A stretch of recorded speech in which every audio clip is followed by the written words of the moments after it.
Now, music has been used around the world to raise awareness about the decades of Israeli occupation in Palestinian territory, and none have done it better than musicians of Palestinian origin. Levant is one such musician who's using his music to raise awareness about what's happening in Gaza. We'll talk to him shortly, but first, here's a snippet of his popular song, From Gaza with Love. All I know is to be Palestinian is to always rep where you come from. Except when you're in line at the customs. Told her she can meet me up in London. She let me cause I came from Gaza with love. From Gaza with love. From Gaza with love, baby. فلسطين أحسن ساعة وبنت بلادي عجباني فضلكم احكوا مش سامع. Continuez à parler, on vous entend. Continuez à parler, on vous entend. Well, Levant joins us now live from Los Angeles. Great to have you with us. It's a great song. It really shows your feelings for Gaza. What are your feelings now when you see what's happening there? Sabah al-khair. Thank you for having me. The feelings, I think, is a collective feeling, especially coming from the diaspora, a collective feeling of despair. We built a music studio in Gaza this year, and to receive WhatsApp messages of that studio being destroyed for no reason, pictures, having no communication with our friends and family back there, I think is a collective feeling of Palestinians abroad. And just truly, I mean, I think we've all seen videos of Mu'taz Azaizeh and Ahmed Hijazi and Bisan, just these heroes living in Palestine and in Gaza. Seeing these families, I think it was 2 days ago, families moving south.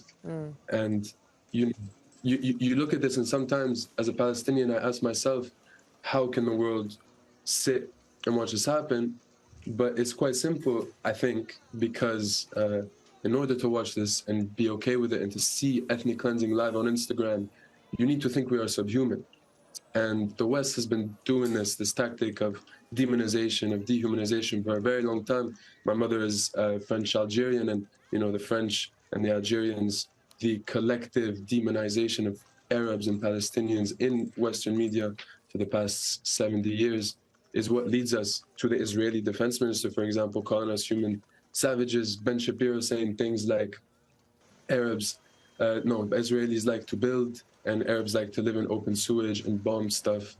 When you see this kind of language, it's very deliberate, and deliberate in a way that makes it so that Palestinians are subhuman. And Israelis are able to justify the oppression that we go through. So it's just very despairing. And how do you use your music and the platform that you have to counter that portrayal? I think once again, the dehumanization of Palestinians, the deliberate demonization and dehumanization, what I've seen is music as a way to put a face, and to tell the stories of people that cannot tell their stories, these kids that live in Gaza, the children that do not have names and faces and stories that are not being told. You look at the stories of the Israeli hostages on Western media, and you ask yourself, are we not worthy of the same coverage, of the same love and care? And it's just truly astounding. You grew up in Gaza. What are your memories of the Gaza Strip? I grew up in Gaza. I only have, I grew up by the sea. I have memories of, going fishing. My father built a hotel called the Dira, which is still there to this day. And, scents, smells. You also, obviously, I don't know if you can hear it right now, there's airplanes going by.